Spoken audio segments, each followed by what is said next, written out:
बिस्मिल्लाहिर्रहमानिर्रहीम। नाज़रीन इकराम, प्रोग्राम गिरदोनवा में मैं हूँ मुनव्वर नकवी। आज हम गिरदोनवा के इस प्रोग्राम में आपसे मिलवाएंगे मेंबर पंजाब असम्बली तहरीक इंसाफ के रहनुमा जनाब चौधरी साजिद महमूद साहब से, और इनसे हमारी गुफ्तगू होगी आने वाले जो 1.5 साल रह गया है हुकूमत का, उसके मतलब और इनकी कारकर्दगी के मतलब। अस्सलाम वालेकुम शेख साहब। वालेकुम सलाम शाह साहब, बहुत मेहरबानी।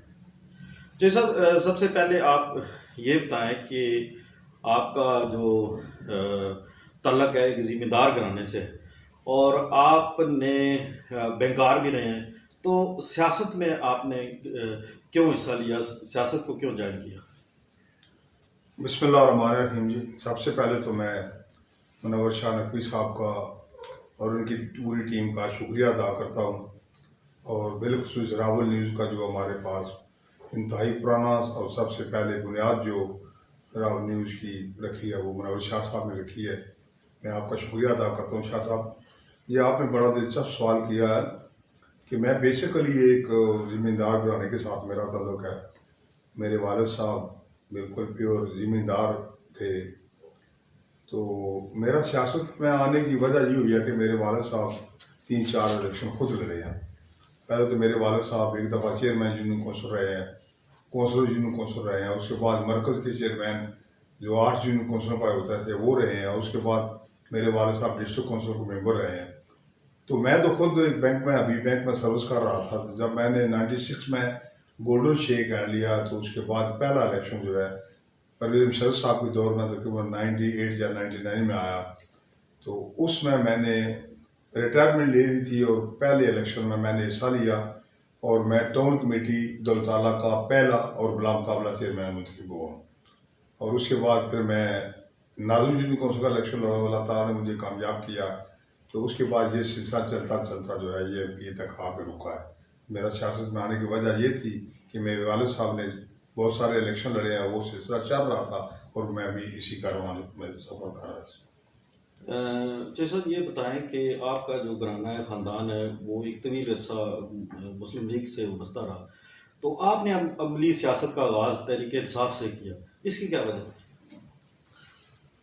बड़ा मुश्किल और सख्त सवाल है जी आपका। बेसिकली हम ना मुस्लिम लीग में थे, ना हम पीपल पार्टी में थे। हमारा किसी पार्टी के साथ कोई तल्लुक़ न था। हकीकत ये थी कि हमारे असल तल्लुक़ थे राजा मोहम्मद जावेद इखलास साहब के साथ। मेरे वालिद साहब उसके साथ बहुत मोहब्बत करते थे, बड़ी शफ़क़त करते थे, और राजा साहब भी हमारे वालिद साहब का बड़ा एहतराम करते थे। तो हम असल में तो राजा जावेद इखलास साहब के साथ चलते रहे हैं। वो अगर मुस्लिम लीग नून के प्लेटफॉर्म से इलेक्शन लड़े हैं तो हमने मुस्लिम लीग नून के, वो अगर मुस्लिम लीग काफ में गए हैं तो हम उनके साथ का, उन्होंने जमात इस्लामी का उम्मीदवार लेकर आए, हम उनके साथ थे। बेसिकली हम राजा जावेद इखलास के ज़ाती तल्लुक़ की वजह से उनके साथ थे। और जब मेरा PTI में जाने का एक ऐसा इत्तेफाक हुआ है कि राजा शौकत अली भट्टी साहब जब हमारे MPA थे, तो उन्होंने इस हल्के में हमारे दोस्तों के साथ कुछ ज़्यादतियाँ की हैं, कोई FIR करवाई हैं झूठी। तो हमने उस पर बड़ा एहतजाज किया। राजा जावेद इखलास साहब के सामने भी हम एहतजाज करते रहे, लेकिन उसका कोई ख़ास राजा जावेद इखलास साहब ने कोई नोटिस नहीं लिया। तो उसके बाद फिर थोड़ा टाइम गुजरने के बाद शौकत अजीज़ भट्टी साहब जो है वो खुद मुस्लिम लीग नून में चले गए हैं, और मुझे राजा जावेद इखलास साहब ने जो बात मैं आज कह रहा हूँ, ये शायद मेरे इस पूरे इलाके में, पूरे मुल्क में शायद चंद लोगों को पता हो। तो राजा जावेद इखलास साहब जब शौकत अजीज़ भट्टी साहब मुस्लिम लीग नून को उन्होंने ज्वाइन किया बतौर MPA बनने के बाद, तो राजा जावेद इखलास साहब उसके साथ नाराज़ हुए हैं कि उसने मेरा साथ छोड़ा है और वो मुस्लिम लीग नून में चला गया। तो राजा साहब ने मुझे इस्लामाबाद किसी घर में दावत करवाई है उन्होंने, और मुझे बुला के उन्होंने खुद मुझे ये कहा है कि मैं अगली दफ़ा मेरे पास कोई उम्मीदवार नहीं है, तो आप ऐसे करें PP9 का उम्मीदवार जो है आप बने और आप इस पर काम करें। इंशाअल्लाह ताला मैं इलेक्शन लड़ूंगा कौमी असम्बली का, और आपने लड़ना सूबाई असम्बली का। तो चौधरी रियाज साहब जो है वो गुजरखान वाली साइड से इलेक्शन लड़ेंगे। तो मुझे राजा जावेद इखलास साहब ने जो है वो MPA का उम्मीदवार बनाया और ज़ानी तौर पर तैयार किया। मैंने उसके बाद हल्के में अपना काम शुरू कर दिया 3-4 साल, लेकिन आस्ता आस्ता करते करते करते राजा जावेद इखलास साहब खुद मुस्लिम लीग नून में चले गए। जब वो गए हैं तो मैंने उनसे बात की, मैंने कहा राजा साहब आपने मुझे मुस्लिम लीग नून के प्लेटफॉर्म पर उम्मीदवार बनाया था, तो आप खुद मुस्लिम लीग में चले गए हैं। तो अब आपका उम्मीदवार शौकत अजीज भट्टी होगा या चौधरी साजिद होगा। तो राजा साहब ने वहाँ जाके अपनी मजबूरियाँ ज़ाहिर की हैं कि मेरी बड़ी मजबूरी है, शौकत भट्टी जो है पार्टी में बड़ा मजबूत है, तो शायद मेरे पास में ये ना रहे कि मैं शौकत भट्टी का टिकट लेके आपको दे सकूँ, तो आप मेहरबानी करें शौकत अजीज भट्टी के साथ कंप्रोमाइज़ करें। तो मैंने इस पर बिल्कुल साफ इनकार कर दिया। वहाँ से फिर मेरी अलहदगी का सफ़र शुरू हो गया और चलते चलते मैं पीटीआई को ज्वाइन किया, और उसके बाद मैंने 2013 का और 2018 का इलेक्शन पीटीआई में लड़ा। जी सर, शौकत भट्टी साहब के साथ क्या इख्तलाफात थे, क्या इख्तलाफात की वजह क्या बने? शौकत अजीज भट्टी साहब के साथ मेरा कोई ज़ाती इख्तलाफात नहीं थे जी। वो ज़ाती तौर पर मेरी रिस्पेक्ट भी करता था, इज़्ज़त भी करता था, मेरे घर आना जाना भी उसका बेहतरीन था।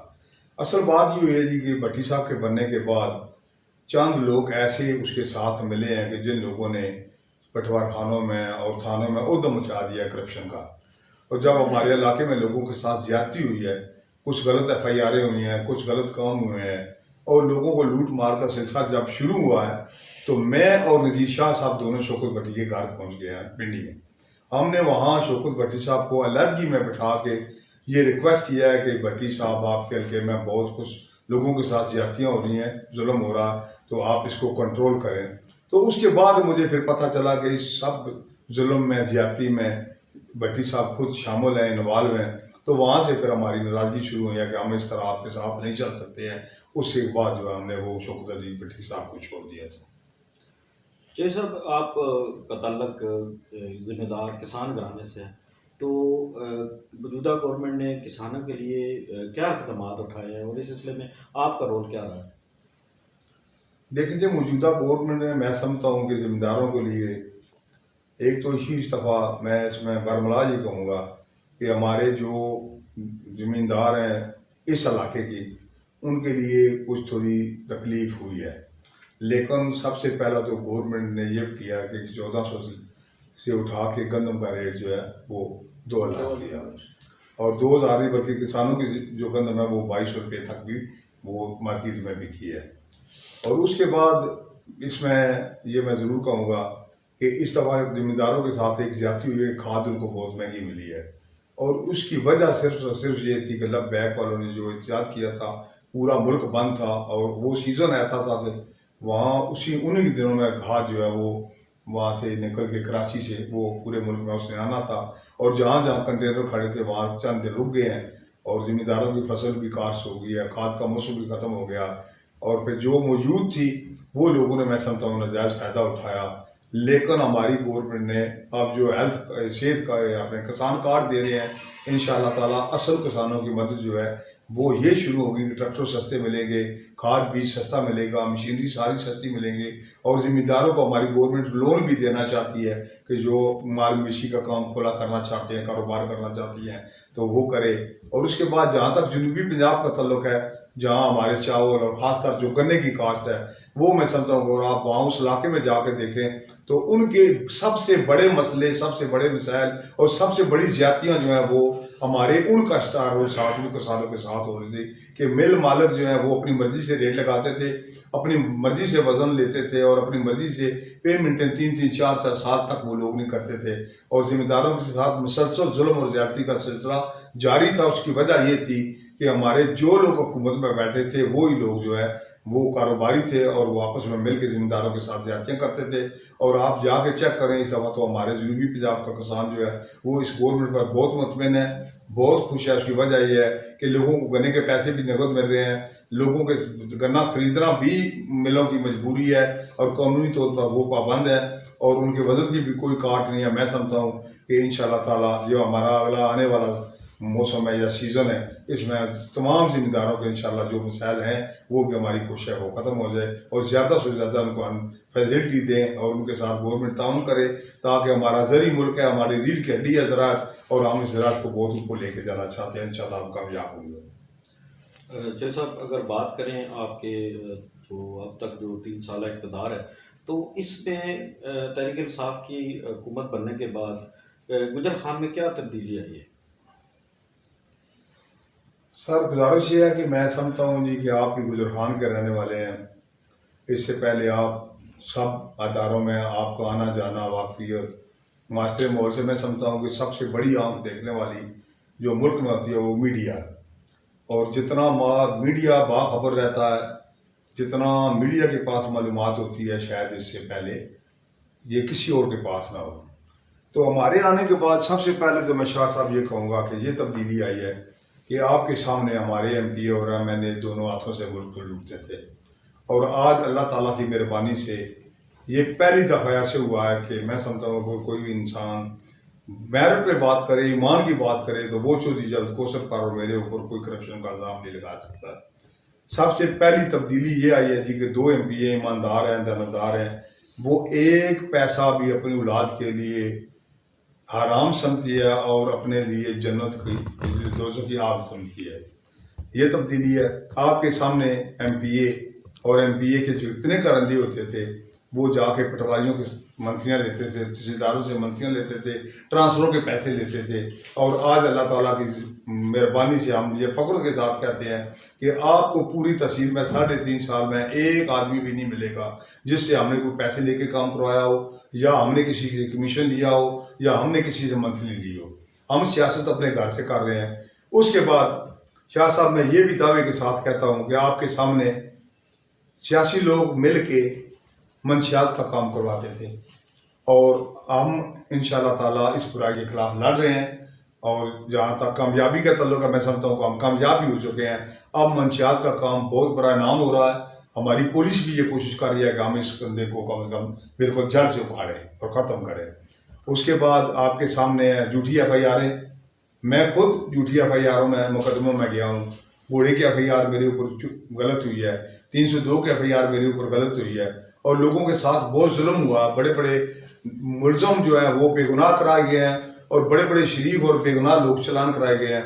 मैं समझता हूँ कि मेरे दौर में और 3.5 साल के दौर में कम से कम अगर पुलिस ने किसी के साथ ज्यादती की है तो हम उस बंदे के साथ खड़े हुए हैं। लेकिन ये कोई नहीं कह सकता कि किसी हुकूमती कारिंदे ने या किसी हुकूमती वर्कर ने या किसी हुकूमती MPA और MNA ने किसी के साथ ऐसा जुल्म किया हो कि मंशियात का काम करवा रहा हो, जुए का काम करवा रहा हो, या मंथलियाँ ले रहा हो, या पैसे लेके ट्रांसफर कर। ये मैं समझता हूँ बहुत बड़ी गुजरखान में तब्दीली है। मैं इसके बाद इंशाअल्लाह ताला ये दावे के साथ कहता हूँ कि जितने काम अब रुके हैं वो सारे पहले हो रहे थे, जितने पहले हो रहे थे वो अब इंशाअल्लाह ताला किसी हद तक वो ख़त्म हो चुके हैं।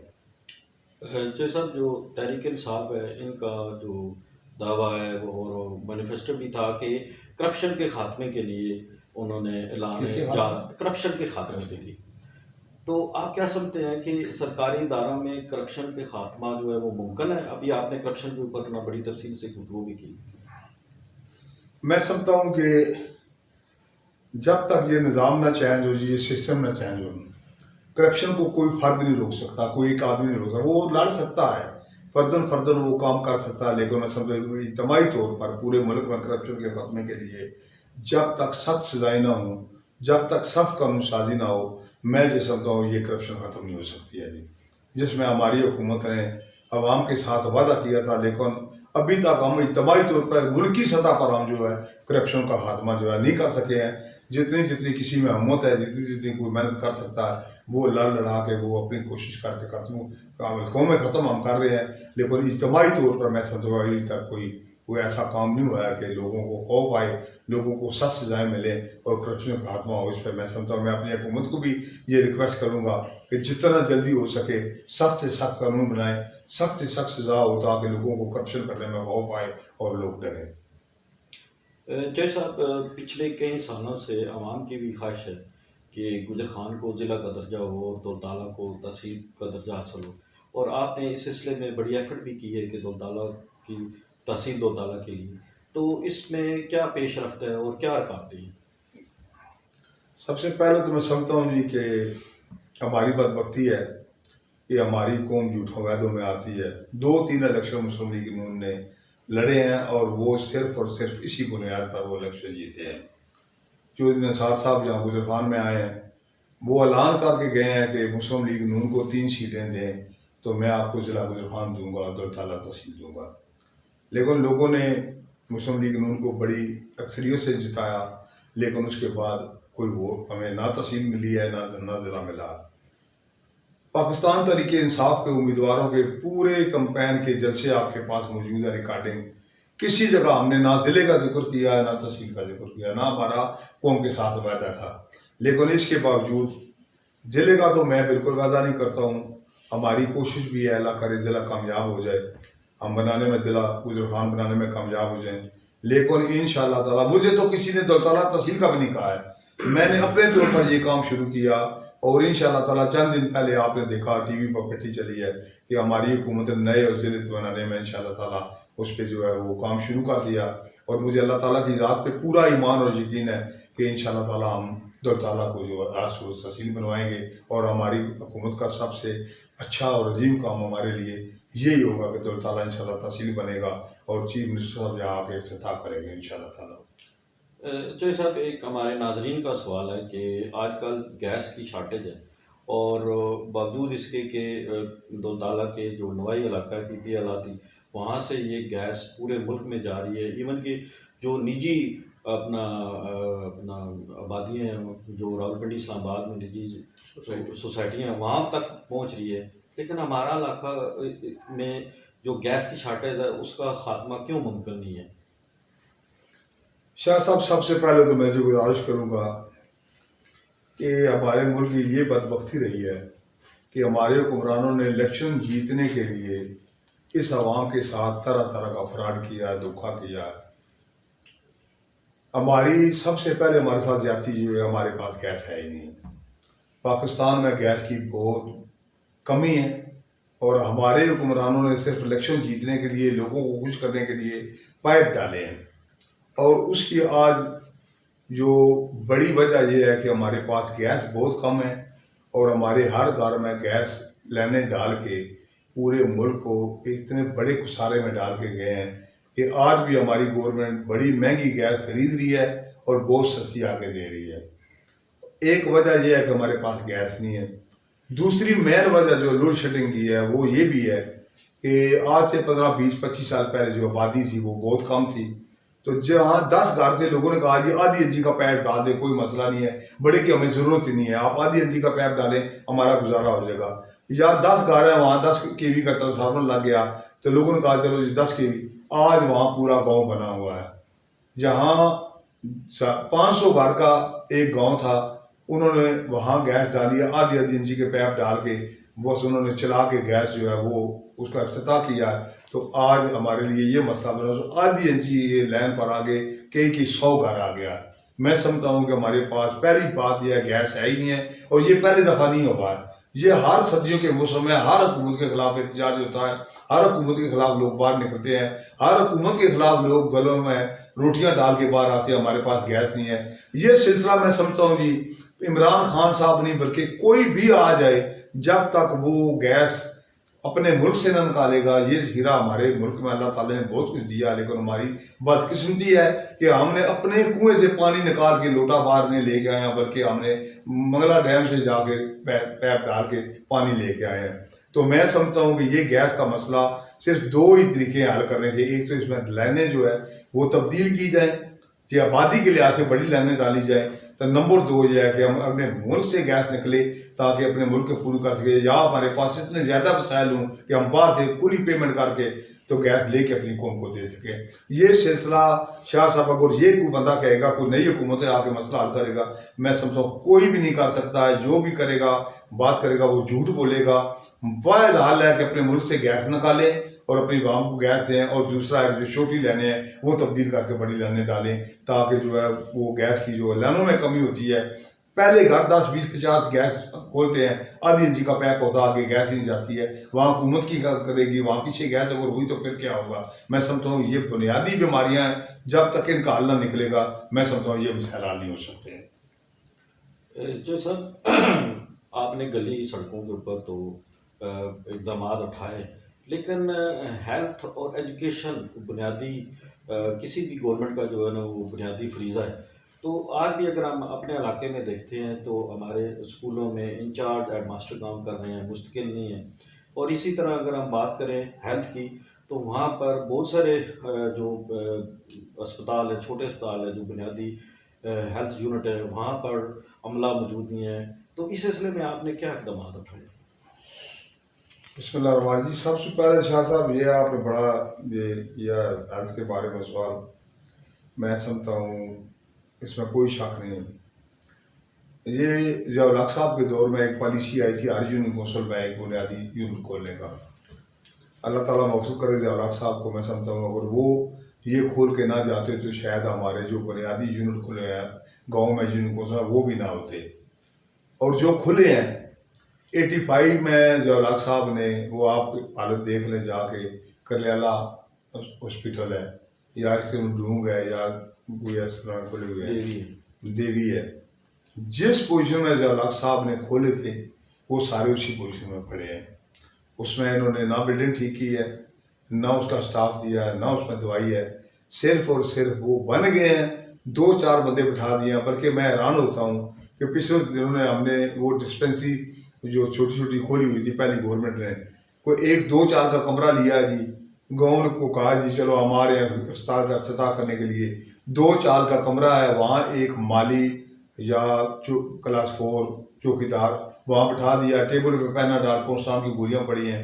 तो हमारी गवर्नमेंट ने जब वो बंद किए हैं, अब वो स्टाफ वापस हम अपने अस्पताल में ले गए, इसकी हालत को बेहतर करें। तो गांव में शोर मच गया जी हमारे अस्पताल बंद हो गए हैं। मैं समझता हूँ कि हम इस गवर्नमेंट साबका गवर्नमेंट ने इस लोगों के साथ इतना धोखा किया है कि मैं सब यकीन के साथ कहता हूँ कि वो बुराइयाँ हम ख़त्म ही नहीं कर सकते हैं। हमने वो बंद इसलिए किए थे कि लोगों के साथ जाती है, माली और चौकीदार जो है वो लोगों को दवाई दे रहे हैं, उनका बीपी चेक कर रहे हैं, उनको टीके लगा रहे हैं। तो जब हमने बंद किया तो शोर मच गया जी हमारे अस्पताल बंद हो गया। तो फिर पीछे क्या प्रॉब्लम हो गई? जरूर हेल्थ सेंटर दौलताला इसका सारा स्टाफ जो है वो हर चौकीदार और जो हर माली जो है वो डिस्पेंसरियों में कोई शहीद बैठा, कोई ठिकरियाँ बैठा, कोई नाबल बैठा। तो हमारी गवर्नमेंट ये कोशिश कर रही है जी कि इलाके में जो बेसिक हेल्थ सेंटर है उनको हम ठीक करें और बाकी छोटी छोटी जो डिस्पेंसरी हैं वो बंद करें। और आज तब्दीली आई है। मैं समझता हूँ कि यात्री आपके पास जो हॉस्पिटल है वो आप अल्लाह ताला की मेहरबानी से 24 घंटे चल रहा है। ढूंढ जो है वो इंशाल्लाह ताला फरवरी से 24 घंटे सर्विस शुरू हो रही है। इसी तरह मंदर आपके पास चल रहा है, दौलताला चल रहा है। शाह साहब, हम बेहद कोशिश कर रहे हैं। जहाँ तक एजुकेशन का तल्लक है, एजुकेशन आप स्कूलों की हालत देख रहे हैं, बेशुमार ऐसे स्कूल हैं जिनकी बोर्ड बाल नहीं है। बेशुमार हजारों की तादाद में डिस्ट्रिक्ट पिंडी में ऐसे स्कूल हैं जिनके जो वाशरूम नहीं है। बेशुमार ऐसे स्कूल हैं जहाँ क्लास 4 स्कूल खोले और बंद करने के लिए टीचर खुद स्कूल खोल रहे हैं, टीचर खुद स्कूल बंद कर रहे हैं। बेशुमार ऐसे स्कूल हैं जहाँ 6 टीचरों की जरूरत है और 2 टीचर हैं। और मुल्क में मसाइल ही मसाइल हैं। वसाइल की कमी की वजह से ये सारे मसाइल पड़े हुए हैं और हम दिन रात कोशिश कर रहे हैं। आप रिकॉर्ड जाके चेक करें कि हमारी गवर्नमेंट ने हज़ारों की तादाद में डॉक्टर को अपॉइंटमेंट की है, हमारी गवर्नमेंट ने हज़ारों की तादाद में स्कूलों में अपॉइंटमेंट की है। और इंशाल्लाह तो हम पहला मरहला हम ये कोशिश कर रहे हैं कि हम स्कूलों में टीचर की कमी करें, वो कमी को पूरा करें, कॉलेजों में टीचर प्रोफेसरों की कमी को पूरा करें, अस्पतालों में डॉक्टरों की कमी को पूरा करें। और इसके बाद इंशाल्लाह ताला हमारा बजट जो है, इस बजट में भी हमने पैसे रखे हैं स्कूलों अस्पतालों की हालत को बेहतर करने के लिए। और इंशाल्लाह अगला बजट एक मिसाली बजट होगा। इंशाल्लाह ताला आपको नुमाया तब्दीली आए नजर आएगी। संजीव, दौलताला शहर की आबादी में दिन ब दिन इजाफा हो रहा है, तो आपने एक तो बाईपास का बड़ा अच्छा इकदाम किया, एक तो उसकी पेशरफ्त के तलक बताएं। दूसरा, नौजवानों की ख्वाहिश है कि दौलताला में खेलों के अच्छा मैदान होना चाहिए, तो इस सिलसिले में कोई आपने एफर्ट की है तो वो भी बताएं। मैं समझता हूँ जी कि दौलताला एक ऐसा शहर है जी कि शायद आपको तस्वीर गुजरखान में कोई एक ऐसी जगह ना मिले कि जितनी डेवलपमेंट के लिए सरकारी अदारों को दौलताले ने ज़मीन दी है। दौलताले में कई सैकड़ों कनाल ज़मीन, आप वेटनरी अस्पताल में जाएँ, गर्ल्स कॉलेज में जाएँ, बॉयज़ कॉलेज में जाएँ, दस्तकारी स्कूलों में जाएँ, यूनियन कौंसिल में जाएँ, आप बाकी आज स्पेशल स्कूल एजुकेशन आ रहा है उसमें जाएँ, मैं समझता हूँ रूरल सेंटर में जाएँ। दौलताला के लोगों ने जितनी इस आवाम के लिए, इस इलाके के लिए कुर्बानी दी है शायद इतनी किसी ने ना दी हो। हमारे पास जितनी ज़मीन थी, शामलात, देश शामलात और पंजाब गवर्नमेंट की मार्केट, वो सारी ज़मीनें हमने अपने अदारों को मुंतकिल कर दी हैं, वक्फ कर दी हैं। तो अब जब मैं बच्चों को देखता हूँ तो यकीन जानिए मुझे इस बात पे बेहद अफसोस होता है कि इस दौर में बूढ़े बंदों के लिए बाहर बैठने की जगह नहीं है, वो खुला सांस ले सके, और हमारे बच्चे वो बैट और आँखियाँ या वॉलीबॉल उठा के गलियों में खेल रहे हैं। इसकी वजह तो बुनियादी है, अगर इसके हमारे पास ज़मीन हो तो मैं समझता हूँ कि हम स्टेडियम बनाने के लिए तैयार हो। उस पर गवर्नमेंट पैसे बहुत ज़्यादा खर्च करना चाहती है, हमारे पास बजट भी मौजूद है, लेकिन हमारे पास ज़मीन नहीं है। अगर ज़मीन हमें मिल जाए तो मैं समझता हूँ कि ये स्टेडियम एक दो दौलताले में होना बहुत ज़रूरी है और होने चाहिए। लेकिन मसला ज़मीन का, जहाँ तक मेरी ज़ात का तल्लुक है, वो मैं आपके सामने हूँ। मैंने तो एक एक इंची ज़मीन दौलताले की जो है कब्जे से बचाई है और कोशिश करके लड़ लड़ के अपने अदारों को मुंतकिल की है। अभी 4 कनाल हमने ज़मीन दी है स्पेशल एजुकेशन को, आगे थोड़ी ज़मीन 3-4 कनाल जो है वो अभी पड़ी है। हम कोशिश कर रहे हैं किसी अदारे को हम मुंतकिल कर दें। हमारी कोशिश है जी सब कुछ हो, लेकिन कुछ ऐसे मसाइल हैं जो शायद हम ना कर सकें। आपने कब्ज़े की बात की, कब्ज़ा माफिया की बात की, तो महकमा माल और पुलिस की कारकर्दगी से कितने मुतमिन आप? शाह साहब, महकमा माल और पुलिस की कारकर्दगी में बहुत मुतमिन हूँ जी। मैं बहुत मुतमिन हूँ इसलिए कि मैं यकीन के साथ हूँ कि आज तक हमने जितने पटवारी तैनात कराए हैं सिर्फ और सिर्फ एक मेरिट को देखे ये लोगों के, और जितने ज़्यादा करप्ट और बददियानत पटवारी थे वो हमने खुले लाइन लगाए हुए हैं। वो पहले तो उनके पास हल्के ही नहीं है, अगर उनके पास हल्के हैं तो वो हल्के बिल्कुल बराए नाम है। और जहाँ से भी आप रिकॉर्ड उठा के देख सकते हैं, मुझे अगर 10 रुपये की करप्शन की किसी ने इतला दी है, किसी ने कंप्लेंट की है, तो मैंने उस पटवारी के साथ तो बहुत बुरा सलूक किया।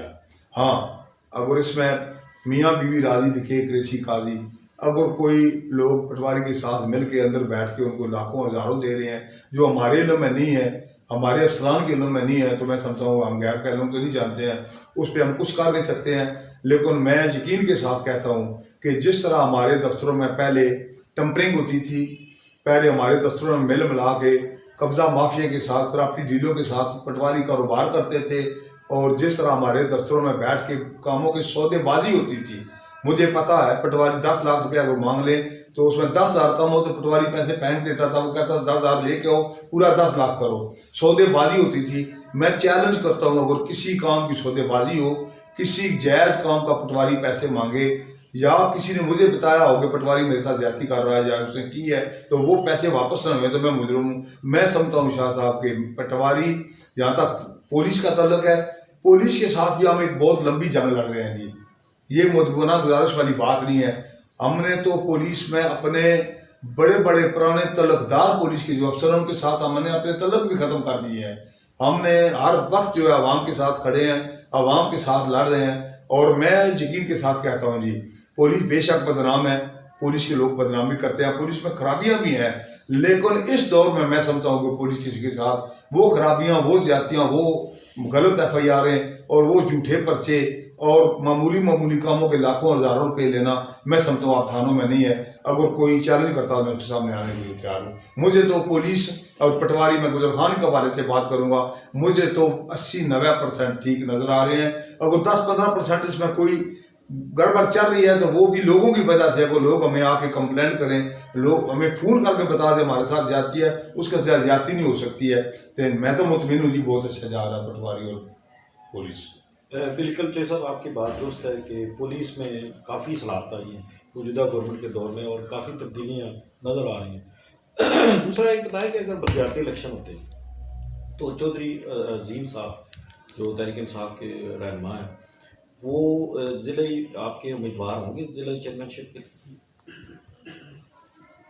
चौधरी अजीम साहब ने तो खुद तो आज तक नहीं कहा जी मैं ज़रा डिस्ट्रिक्ट कौंसिल का इलेक्शन लड़ूंगा। ये आगे पीछे लोग ही बातें कर रहे हैं जी चौधरी अजीम साहब इलेक्शन लड़ेंगे। मेरे ख्याल में चौधरी अजीम साहब बिल्कुल डिस्ट्रिक्ट कौंसिल का इलेक्शन लेंगे, जहनी तौर पर खुद बिल्कुल तैयार नहीं है। हाँ, अगर पार्टी उनको इलेक्शन लड़ाए तो हम लड़ने के लिए तैयार है। मेरे ख्याल में चौधरी अजीम साहब डिस्ट्रिक्ट कौंसिल का इलेक्शन जो है वो शायद ना लड़े, क्योंकि हमारे पास हमें एक उम्मीदवार नहीं है। तो अजीम साहब, हमारी दिली ख्वाहिश ये है कि अगला इलेक्शन 1 साल 1.5 साल के बाद आने वाला है, वो ही लड़े हैं। मैंने कहा साहब, जो अजीम साहब के बतौर में आने की वजह क्या थी? मैं समझता हूँ जी कि मुझे तो एक ही वजह नज़र आ रही है कि 2013 में राजा परेश्वर साहब ने 2013 से पहले बहुत काम करवाए हैं जी। और मैं समझता हूँ उस वक्त लोगों को राजा परेश्वर साहब को वोट देनी चाहिए थी। लोग राजा परेश्वर साहब के साथ उस वक्त मैं समझता हूँ लोगों ने ज्यादती किया राजा जवेद खास को वोट देकर। तो उसके बाद राजा साहब ने जो काम करवाए थे वो 5 साल मुसलसल वो गिला करते रहे हैं। हर तकरीर में वो गिले करते रहे हैं कि मेरा कसूर क्या, मैंने क्या ज्यादती की आपके साथ। तो मैं समझता हूँ कि लोगों के दिलों में उनकी हमदर्दी पैदा हुई है कि उन्होंने 2013 में बड़ा काम करवाया, तो हमने इनके साथ राजा जब इजलास को वोट देकर राजा परिषद होकर आके हमने ज्यादती की है। तो मैं समझता हूँ कि लोगों को बस एक एहसास पैदा हुआ उनके अंदर। तो वो 2013 वाली जो उनकी कारकर्दगी, बेहतरीन कारकर्दगी थी, मैं समझता हूँ कि उसके बदले लोगों ने वोट दी है। और कुछ लोगों को कुछ गलतफहमी भी थी कि उन्होंने कहा जी हम 26 तारीख को इलेक्शन जीतेंगे और जीत कर हमारे गैस के ट्रेले पैपों को लेड होकर पोलों के और ट्रांसफार्मरों के वो उसी तरह आएंगे जिस तरह पहले आए हैं। तो कुछ लोग धोखा खा गए उनके उन तकरीरों पर, और आज लोग समझ गए हैं कि जो लोग हुकूमत में होते हैं वही काम करवा सकते हैं, जो लोग हुकूमत में हैं वही काम कर सकते हैं। और आइंदा मैं समझता हूँ कि पाकिस्तान पीपल पार्टी का मुस्तकबिल बिल्कुल नहीं है। पूरे पंजाब में पीपल पार्टी जो है नाकाम है, और हमारे लोग जो हैं वो बहुत इस बात पे पछता रहे हैं कि हमारे अरबों और खरबों का नुकसान हुआ राजा परिषद साहब को वोट देकर। आइंदा इंशाअल्लाह ताला मैं समझता हूँ ऐसी गलती भी नहीं करेंगे। और चौधरी अजीम साहब के हारने की वजह सिर्फ और सिर्फ ये थी कि राजा साहब ने जो 2013 से पहले काम करवाया उसका जो लोगों ने उनको जो है ना क्रेडिट वो 2018 में दिया। ऐसी कोई बात नहीं। आजकल डील की बातें हो रही हैं, तो मुस्लिम लीग नून और पीपल पार्टी का मुस्तकबिल आप क्या देखते हैं? मैं जो समझता हूँ कि इन दोनों पार्टियों का मुस्तकबिल खत्म है जी। पीपल्स पार्टी और मुस्लिम कुछ चंद लोग ऐसे हैं जुनूनी हैं या जैल हैं जिनको उनकी समझ नहीं है, या कुछ मफाद परस्त लोग हैं जो इनसे फायदे उठाते हैं या उठाने की आगे उम्मीदें लगा के बैठे हैं। इसके अलावा मैं समझता हूँ जी कि पाकिस्तान पीपल्स पार्टी का और मुस्लिम, क्योंकि हर बंदे को पता है जी मुल्क को तबाह करने वाले ये दो ही पार्टियाँ हैं। और इसके बाद मरियम नवाज सारी दुनिया जानती है, मरियम नवाज आके मुल्क संभालेगी, इनके पास की बात नहीं है। बिलावल साहब आके मुल्क की तकदीर संभाल के, मैं हैरान हूँ कि बिलावल साहब 40 साल बाद ये कह रहे हैं जी कि हम जुल्फ़िकार अली भुट्टो का वादा पूरा करेंगे, हमने रोटी और कपड़े मकान का वादा किया कौम के साथ, हम रोटी कपड़ा और मकान देंगे। ये किस दौर की बात कर रहे हैं जी? इतनी दुनिया को बेवकूफ़ समझते हैं। आजकल कोई बेवकूफ़ नहीं है, सारे लोग पढ़े लिखे हैं, समझदार हैं। लोग इलेक्शन लड़ के सुन के मीडिया पर बैठ के लोग खबरें सुनते हैं, प्रोग्राम देखते हैं। तो 40 साल के बाद जो पार्टी 3 दफ़ा 40 साल में इक़्तिदार में 4 दफ़ा आई है, तो उन्होंने रोटी कपड़ा मकान जो लोगों को दिया वो सारे लोगों को पता है। तो मैं समझता हूँ सिंध में तो पूरी 85 जब भुट्टो साहब से लेकर आज तक सिंध में जो है वो पीपल्स पार्टी की हुकूमत है। और सिंध के हालात जाके देखें, वो रेड़ों का लोग डेड बॉडियाँ लेके जा रहे हैं, कुत्ते काट रहे हैं, लोगों को वैक्सीन ही नहीं मिल रही है, लोग भूख से मर रहे हैं, उनके रोड तबाह, गलियां तबाह, स्कूल तबाह, अस्पताल तबाह। तो मैं समझता हूँ शाह साहब पीपल्स पार्टी और मुस्लिम लीग का मुस्तकबिल तबाह हो गया है, और अल्लाह ताला ने ये इस कौम पर खुसूसी मेहरबानी की है कि इन दोनों को और कर दिया। इमरान खान साहब आएंगे या इमरान साहब के मुकाबले में कोई और पार्टी बन जाए, मैं ये बात अलग बात है, इन दोनों पार्टियों को कोई मुस्तकबिल नहीं है पाकिस्तान में। पिछले 3 सालों में जो हुकूमत को सबसे बड़ा चैलेंज रहा वो महंगाई रहा, इस सिलसिले में क्या इकदाम उठा रही है गवर्नमेंट? महंगाई शाह साहब एक ऐसा इशू है जी कि जिस पर मैं समझता हूँ कि इस हालात में इमरान खान साहब नहीं बल्कि कोई दुनिया का कोई ऐसा मुल्क नहीं है जो कंट्रोल कर सकता है। पूरी दुनिया में महंगाई की एक लहर है, पूरी दुनिया में इतनी महंगाई है। कल मेरे पास एक और चीज़ पाकिस्तानी बैठा हुआ था जो इंग्लैंड में रहता, वो कहता भाई हमारे यहाँ इंग्लैंड में बड़े बड़े स्टोर जो हैं बंद होने शुरू हो गया, लोगों के कारोबार ख़त्म हो गए हैं। मैं समझता हूँ कि आज भी इतनी ज़्यादा महंगाई होने के बावजूद भी मैं समझता हूँ कि जिस तरह लोगों के बाहर हालात है वो सिर्फ पाकिस्तानियों के, मैं समझता हूँ पाकिस्तान के आज भी बेहतर हालात है। महंगाई ख़त्म करने के लिए हमको कोशिश करनी होगी, जद्दोजहद करें, अपने वसाइल पैदा करने होंगे, अपने अंदर एक हिम्मत और ताकत पैदा करनी होगी। वरना ये महंगाई इमरान खान साहब अगर चले भी जाएं तो जो भी आएगा उससे दुगनी महंगाई हो जाएगी, फिर आवाम क्या करेंगे? उसके बाद वो आ जाएगा मुल्क के। मैं एक आपके साथ शाह साहब एक आखिरी बात करूँगा, जिसने सियासत करनी है, इलेक्शन लड़ना, वो वक्ती तौर पर महंगाई ख़त्म कर सकता है। वजह उसकी वो बात ठीक है, मुल्क को तबाह करे और लोगों को मजे उड़ाए, तो लोगों को खुश करे, वोट देकर फिर चला जाए। जिस हुक्मरान ने मुल्क को ठीक करना, मुल्क को मजबूत करना, इसको अपने पाँव पर खड़ा करना, इसकी बचत करनी है, पैसे पैसे की बचत करके उसको लेके जाना है। मैं समझता हूँ ये एक दफ़ा महंगाई के लिहाज जो है वो हर सूरत आएगी और इंशाअल्लाह ताला पाकिस्तान हफ्ते में आजमाइश से निकल चुका है। इंशाअल्लाह ताला आइंदा आने वाले जो चंद हफ्ते हैं या महीने हैं इसमें आपको नजर आएगा कि पाकिस्तान इंशाअल्लाह ताला तमाम मसाइल से निकल रहा है। अब पाकिस्तान में बड़े बड़े काम हो रहे हैं। हमारी बदकिस्मती है कि हम अपनी मीडिया से वो काम नहीं ले सके हैं या हम हमारे कुछ लोग काम नहीं कर सके हैं। 10 डैम की कभी पाकिस्तान में बात हुई है, महंगाई की बात होती है, लेकिन अयूब खान से लेकर आज तक किसी ने एक डैम नहीं बनाया। और जितने अदारे कायम किए हैं, जितने उन्होंने मंसूबे दिए हैं, वो सारे हमारे पाकिस्तान की तबाही और बर्बादी के लिए दिए हैं। वो सारे खुसारा दे रहे हैं, सारे नुकसान में जा रहे हैं और पाकिस्तान को एक हाथी की शक्ल में उनको पार रहा है। तो इमरान खान साहब मुल्क को मजबूत कर रहे हैं। बिजली की बात आप करें, जब तक हमारे डैम नहीं बनेंगे बिजली सस्ती नहीं हो सकती है, चाहे जो मर्जी करें। आगे महंगी हो सकती है, सस्ती नहीं हो सकती है। और जिस दिन हमारे डैम बन जाएंगे इंशाअल्लाह ताला हमारी बिजली खुद बहुत सस्ती है। ये महंगाई आलमी महंगाई है जी, ये दुनिया के साथ चलेगी। दुनिया में अगर ये कम होगी तो हमारी भी कम हो जाएगी, दुनिया में ऊपर जाएगी, हम भी ऊपर जाएंगे। लेकिन गरीब लोगों के मसाइल कम करने के लिए अपने मुल्क को मजबूत करने के बजाय हमारे पास कोई और दूसरा जरिया नहीं है। हमारा मुल्क मजबूत होगा, इसके वसाइल अपने होंगे, ये खुद अपने वसाइल पर खड़ा होगा तो फिर इंशाअल्लाह ताला ये मुल्क जो है, और वो इंशाअल्लाह ताला हमारे पास 1.5 साल अभी बाकी है। हम इंशाअल्लाह 2-3 महीने के बाद आपको रिजल्ट देंगे कि हमारा मुल्क इंशाअल्लाह ताला बिल्कुल क्लियर आपको जो है वो एक खुशहाली की तरफ और बेहतरी की तरफ जाता हुआ नजर आएगा।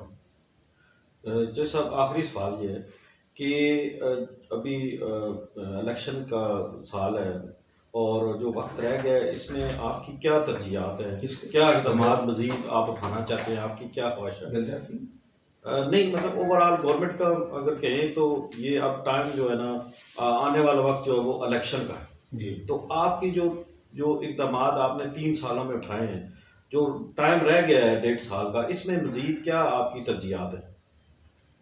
जी इंशाअल्लाह ताला जी इलेक्शन में अभी 1.5 साल तकरीबन बाकी है और हम इलेक्शन के लिए तो कोई काम नहीं कर रहे हैं जी। हम तो सिर्फ और सिर्फ वो काम कर रहे हैं जिसमें हमारे मुल्क को फ़ायदा हो, हमारा मुल्क मजबूत हो और हमारे लोगों के दुख में कमी हो, हमारे लोगों के मसाइल में कमी हो। हमने सियासी बुनियादों पर आज तक कोई काम नहीं किया। अगर हम वो करते तो मेरे हल्के में अरबों के बड़े प्रोजेक्ट शुरू हैं, तो अगर हम गलियां और नालियां देते तो मैं समझता हूँ हम पूरे हल्के को सियासी तौर पर खरीद लेते। लेकिन हमने इज्तिमाई तौर पर फ़ायदे देखे हैं। इसी तरह खान साहब सिर्फ और सिर्फ मुल्क के लिए काम कर रहे हैं, अपने इलेक्शन के लिए काम नहीं कर रहे हैं। लेकिन इंशाअल्लाह ताला मैं समझता हूँ कि 1.5 साल में हम महंगाई पे भी कंट्रोल करेंगे इंशाअल्लाह ताला। हम इसके बाद जो है वो आप देखेंगे हमारे हॉस्पिटल बेहतर होंगे। हेल्थ कार्ड आ रहा है, हेल्थ कार्ड मैं समझता हूँ पूरी दुनिया में कोई एक ऐसा मुल्क नहीं है जिसमें हर बंदे के पास 10 लाख रुपए का कार्ड हो। ये मैं समझता हूँ कि मामूली काम नहीं है। हर घर में जाके 10 लाख रुपए का हेल्थ कार्ड देना और किसी गरीब की किसी मुश्किल वक्त में उसके 10 लाख रुपए का मुफ्त और फ्री इलाज हो जाना, मैं समझता हूँ ये इससे पहले किसी गवर्नमेंट में सोचा भी नहीं होगा। उसके बाद इंशाअल्लाह ताला हमारा किसान कार्ड आ रहा है। मैं समझता हूँ कि ये किसानों को जब हम सस्ती मशीनरी देंगे, सस्ते खाद देंगे और ये खुशहाल होगा। जनूबी पंजाब में आप जाकर देखें, मैं समझता हूँ वो पूरा जो जनूबी पंजाब है वो सारा इमरान खान के साथ खड़ा हो गया, क्योंकि इमरान खान ने बहुत बड़े चोरों डाकुओं से उनकी जान छुड़ाई है और बहुत सारे उनकी मदद खान साहब ने की है और एक शिकंजा डाला बड़े माफिया को। तो वो लोग इमरान खान साहब के साथ खड़े हैं। एहसास प्रोग्राम चल रहा है जी, ये भी इंशाअल्लाह ताला हमारी ये कोशिश है कि जहाँ भी कोई गरीब है और मुस्तहिक है उसके घर 5-10 हज़ार रुपया पर मंथ जो है उसको एक माली मदद मिलनी चाहिए, वो भी शुरू हो रहा है। उसके बाद इंशाअल्लाह ताला महंगाई के लिए भी खान साहब सोच रहे हैं।